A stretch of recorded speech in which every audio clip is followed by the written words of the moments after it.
Good morning. இன்னைக்கு உலகமே ரொம்ப ஃபாஸ்ட்டாக போகுது. எல்லாமே ஃபாஸ்ட்டாக ஓடிக்கொண்டு இருக்கிறதான ஒரு சூழ்நிலை.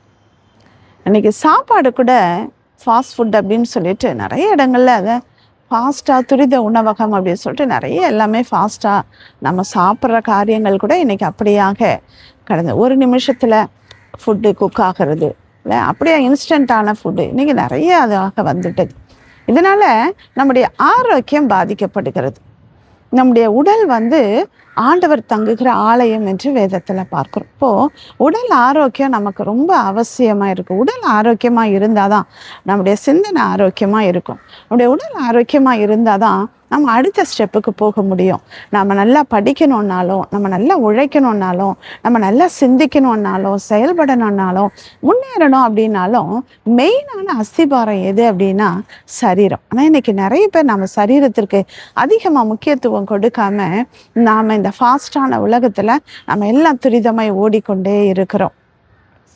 பைபிளில் கூட நம்ம பார்க்குற பொழுது மோசே, யோசுவா, தானியேல், காலேப், மெதுசுலா இவர்கள் எல்லாருமே நல்ல ஆரோக்கியத்தோடு கூட அநேக வருடங்கள் உயிரோடு இருந்தாங்க. இதனால ஆண்டவருக்காக நான் உழைக்கணும், ஆண்டவருக்காக நான் பணி செய்யணும், அதனால என் சரீரம் மிகவும் முக்கியம் என்று சொல்லி சரீரத்திற்கு முக்கியத்துவம் கொடுத்தாங்க. தானியேலை பார்க்கிற பொழுது ராஜாவுடைய புஷ்டியான ஆகாரங்களை எல்லாம் அவர் விலக்கிட்டு மரக்கறிகளை அவர் எடுத்துக்கொண்டார். நல்ல ஒரு உணவை அவர் சூஸ் பண்ணி சாப்பிட்டார்.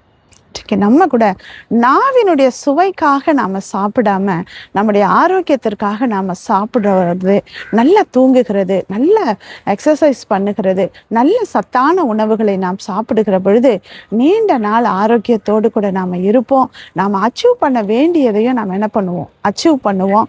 ஆண்டவரோடு கூட ஐக்கியத்துல இருக்கிற பொழுது நிச்சயமாக இந்த பலன் நமக்கு சரீரத்துல ஆரோக்கியத்துல நிச்சயமாய் கிடைக்கும். காலேபு 85 வயதுல சொல்லுகிறார், அன்று எனக்கு இருந்த அந்த பலன் இன்றும் எனக்கு இருக்கிறது என்று சொல்லி அவர் சொல்லுகிறார். 85 வயதுல எனக்கு அந்த மலை நாட்டை தாங்க என்று. அந்த நாட்டுல ராட்சதர்கள் பெரிய பெரிய ஒரு கடினமான ஒரு தேசம், அந்த தேசத்தை எனக்கு கொடுங்க, எனக்கு பங்கிட்டு கொடுங்க அப்படின்னு சொல்லிட்டு யோசுவாவிடத்துல கேட்கிறார். அவருக்கு தன்னுடைய சரீரத்துல அத்தனை பலமாய் வைத்திருந்ததுனால எத்தனை போராட்டங்கள் வந்தாலும் எனக்கு அதை மேற்கொள்ளத்தக்க பலன் இருக்கு என்று அவருடைய சிந்தையிலையும் இருந்தது, அவருடைய சரீரத்திலையும் இருந்தது, அவருடைய எண்ணத்திலையும் இருந்தது. எதனால?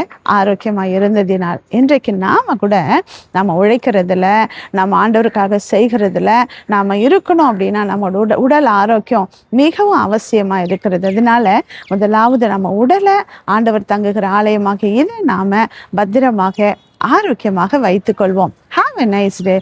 Jesus loves you.